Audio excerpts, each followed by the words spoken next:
लड़की की शादी उसकी मर्जी के खिलाफ एक सीधे साधे लड़के से की जाती है, जिसके घर में एक माँ के अलावा और कोई नहीं है। दहेज में लड़की को बहुत सारे उपहार और पैसे मिले होते हैं। लड़की किसी और लड़के से बेहद प्यार करती थी और लड़का भी। लड़की शादी होके आ गई अपने ससुराल। सुहाग रात के वक्त लड़का दूध लेके आता है तो दुल्हन सवाल पूछती है अपने पति से। एक पत्नी की मर्जी के बिना पति उसको हाथ लगाए तो उसे बलात्कार कहते हैं या हक। पति ने कहा, आपको इतनी लंबी और गहरी जाने की कोई जरूरत नहीं है, बस दूध लाया हूँ, पी लीजिएगा, हम सिर्फ आपको शुभ रात्रि कहने आए थे, कह के कमरे से निकल जाता है। लड़की मन मारकर रह जाती है क्योंकि लड़की चाहती थी कि झगड़ा हो ताकि मैं इस गवार से पीछा छुड़ा सकूं।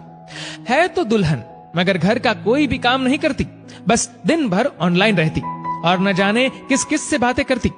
मगर उधर लड़की की माँ बिना शिकायत के दिन भर चूल्हा चौका से लेकर घर का सारा काम करती, मगर हर पल अपने होठों पर मुस्कुराहट लेके फिरती। लड़का एक कंपनी में छोटा सा मुलाजिम है और बेहद ही मेहनती और ईमानदार। करीब महीने भर बीत गए मगर पति पत्नी अब तक साथ नहीं सोए। वैसे लड़का बहुत शांत स्वभाव वाला था, इसलिए वह ज्यादा बातें नहीं करता था। बस खाने के वक्त अपनी पत्नी से पूछ लेता था कि कहाँ खाओगी, अपने कमरे में या हमारे साथ। और सोने से पहले डायरी लिखने की आदत थी जो वह हर रात को लिखता था। ऐसे लड़के के पास एक स्कूटी था। वह रोज बाहर जाती थी, पति के ऑफिस जाने के बाद और पति के वापस लौटते ही आ जाती थी। छुट्टी का दिन था, लड़का भी घर पे ही था, तो लड़की ने अच्छे भले खाने को भी गंदा कह के माँ को अपशब्द बोल के खाना फेंक देती है। मगर वह शांत रहने वाला उसका पति अपनी पत्नी पर हाथ उठा देता है, मगर माँ अपने बेटे को बहुत डांटती है। इधर लड़की को बहाना चाहिए था झगड़े का जो उसे मिल गया था। वह पैर पटकती हुई स्कूटी लेके निकल पड़ती है। लड़की जो रोज घर से बाहर जाती थी वह अपने प्यार से मिलने जाती थी। लड़की भले टूट कर चाहती थी लड़के को, मगर उसे पता था कि हर लड़की की एक हद होती है जिसे इज्जत कहते हैं, वह उसको बचाए रखी थी। इधर लड़की अपने प्यार के पास पहुंचकर कहती है, अब तो एक पल भी उस घर में नहीं रहना है मुझे। आज गवार ने मुझ पर हाथ उठा के अच्छा नहीं किया। लड़की ने कहा, अरे तुमसे तो मैं कब से कहता हूँ कि भाग चलो मेरे साथ कहीं दूर, मगर तुम हो कि आजकल पे लगी रहती हो। लड़की ने कहा, शादी के दिन मैं आई थी तो तुम्हारे पास, तुम्ही ने तो लौटाया था मुझे। लड़के ने कहा, खाली हाथ कहाँ तक भागोगे, तुम ही बोलो। मैंने तो कहा था कि कुछ पैसे और गहने साथ ले लो, तुम तो खाली हाथ आई थी। आखिर दूर एक नई जगह में जिंदगी नए सिरे से शुरू करने के लिए पैसे तो चाहिए ना। लड़की ने कहा, तुम्हारे और मेरे प्यार के बारे में जानकर मेरे घर वालों ने बैंक के पासबुक, एटीएम और मेरे गहने तक रख लिए थे, तो मैं क्या लाती अपने साथ। हम दोनों मेहनत करके कमा भी तो सकते थे। लड़के ने कहा, चलाकर इंसान पहले सोचता है और फिर काम करता है। खाली हाथ भागते तो ये इश्क का भूत 2 दिन में उतर जाता, समझी। और जब भी तुम्हें छूना चाहता हूँ, बहुत नखरे हैं तुम्हारे, बस कहती हो शादी के बाद। लड़की ने कहा, हाँ शादी के बाद ही अच्छा होता है ये सब, और सब तुम्हारा तो है। मैं आज भी एक कुंवारी लड़की हूँ, शादी करके भी आज तक उस गवार के साथ सो न सकी, क्योंकि तुम्हें ही अपना पति मान चुकी हूँ। बस तुम्हारे नाम की सिंदूर लगानी बाकी है, बस वह लगा दो, सब कुछ तुम अपनी मर्जी से करना। लड़की ने कहा, ठीक है मैं तैयार हूँ, मगर इस बार कुछ पैसे जरूर साथ लेके आना। मत सोचना हम दौलत से प्यार करते हैं, हम सिर्फ तुमसे प्यार करते हैं, बस कुछ छोटी मोटी बिजनेस के लिए पैसे चाहिए। लड़की ने कहा, उस गवार के पास कहाँ होगा पैसा, मेरे बाप से 3 लाख रुपया ऊपर से मारुति कार ली है, बस कुछ गहने हैं, वह लेके आओगे आज। लड़का लड़की को होटल का पता देकर चला जाता है। लड़की घर आके फिर से लड़ाई करती है, मगर अफसोस वह अकेली चिल्लाती रहती है, उससे लड़ने वाला कोई नहीं था। रात 8 बजे लड़के का मैसेज आता है व्हाट्सएप पे कि कब आ रही हो। लड़की जवाब देती है, सब्र करो, कोई सोया नहीं है, मैं 12 बजे से पहले पहुंच जाऊंगी, क्योंकि यहाँ तुम्हारे बिना मेरी सांसें घुटती है। लड़के ने कहा, ओके जल्दी आना, मैं होटल के बाहर खड़ा रहूंगा, बाय। लड़की अपने पति को बोल देती है कि मुझे खाना नहीं चाहिए, मैंने बाहर खा लिया है, इसलिए मुझे कोई परेशान न करे। इतना कह के दरवाजा बंद करके अंदर आती है कि पति बोलता है कि वह अलमारी से मेरी डायरी दे दो, फिर बंद करना दरवाजा, हम परेशान नहीं करेंगे। लड़की दरवाजे खोले बिना कहती है कि चाबियां दो अलमारी की। लड़के ने कहा तुम्हारे बिस्तर के पैरों तले है चाबी। मगर लड़की दरवाजा नहीं खोलती, बल्कि जोर जोर से गाना सुनने लगती है। बाहर पति कुछ देर दरवाजा पीटता है, फिर हार कर लौट जाता है। लड़की ने बड़े जोर से गाना बजा रखा था। फिर वह अलमारी खोल के देखती है जो उसने पहली बार खोला था, क्योंकि वह अपना सामान अलग अलमारी में रखती थी।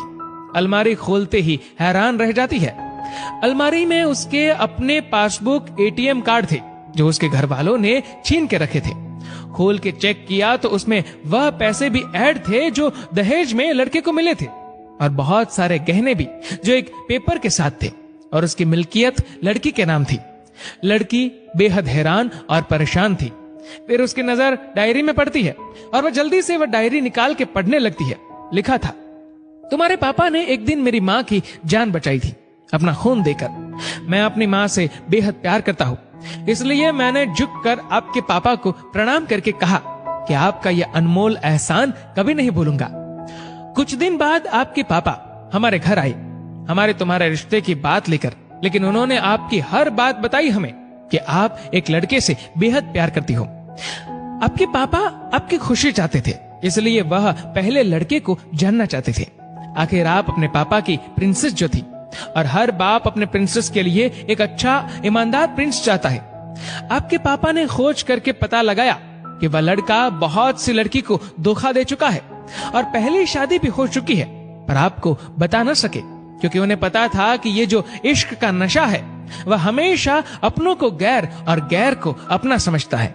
एक बाप के मुंह से एक बेटी की कहानी सुनकर मैं अचंभित हो गया। हर बाप यहाँ तक शायद ही सोचे। मुझे यकीन हो गया था कि एक अच्छा पति होने का सम्मान मिले न मिले, मगर एक दामाद होने की इज्जत मैं हमेशा पा सकता हूँ।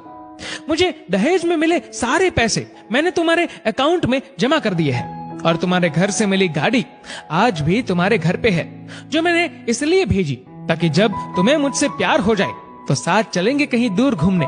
रही बात दहेज की, दहेज इस नाम से नफरत है मुझे, क्योंकि मैंने इस दहेज में अपनी बहन और बाप को खोया है। मेरे बाप के अंतिम शब्द भी यही थे कि किसी बेटी के बाप से कभी 1 रुपया न लेना, मर्द हो तो कमा के खिलाना, तुम आजाद हो, कहीं भी जा सकती हो। डायरी के बीच पन्नों पर तलाक की पेपर है, जहां मैंने पहले ही साइन कर दिया है। जब तुम्हें लगे कि अब इस गवार के साथ नहीं रहना है तो साइन करके कहीं भी अपनी सारी चीजें लेके जा सकती हो। लड़की हैरान थी, परेशान थी। न चाहते हुए भी गवार के शब्दों ने दिल को छुआ था। न चाहते हुए भी गवार के अनदेखे प्यार को महसूस करके पलकें नम हुई थी। आगे लिखा था, मैंने तुम्हें इसलिए मारा क्योंकि आपने माँ को गाली दी, और जो बेटा खुद के आगे माँ की बेइज्जती होते सहन कर पाए, फिर वह बेटा कैसा?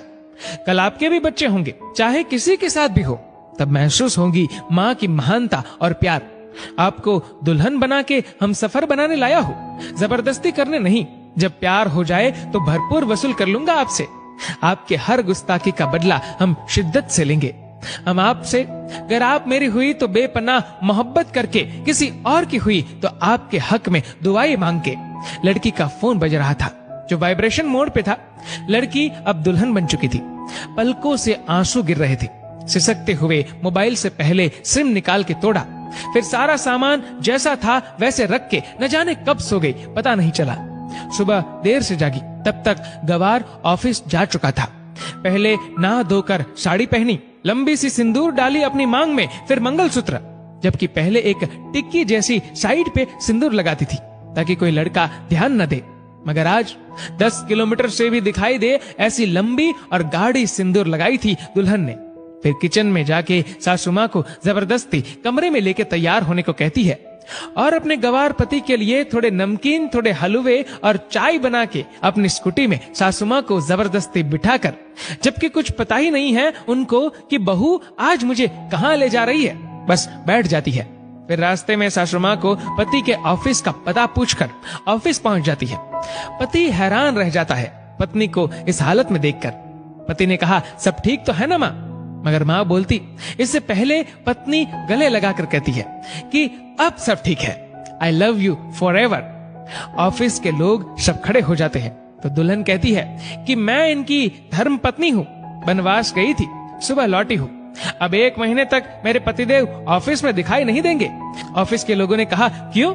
तब दुल्हन ने कहा क्योंकि हम लंबी छुट्टी पे जा रहे हैं साथ साथ। पति ने कहा पागल? दुल्हन ने कहा आपके सादगी और भोलेपन ने बनाया है। सभी लोग तालियां बजाते हैं और दुल्हन फिर से लिपट जाती है अपने गवार से, जहां से वह दोबारा कभी भी छूटना नहीं चाहती। बड़े कड़े फैसले होते हैं कभी कभी हमारे अपनों के, मगर हम समझ नहीं पाते कि हमारे अपने हमारी फिक्र खुद से ज्यादा क्यों करते हैं। माँ बाप के फैसलों का सम्मान करें, क्योंकि ये 2 ऐसे शख्स हैं जो आपको हमेशा दुनियादारी से ज्यादा प्यार करते हैं।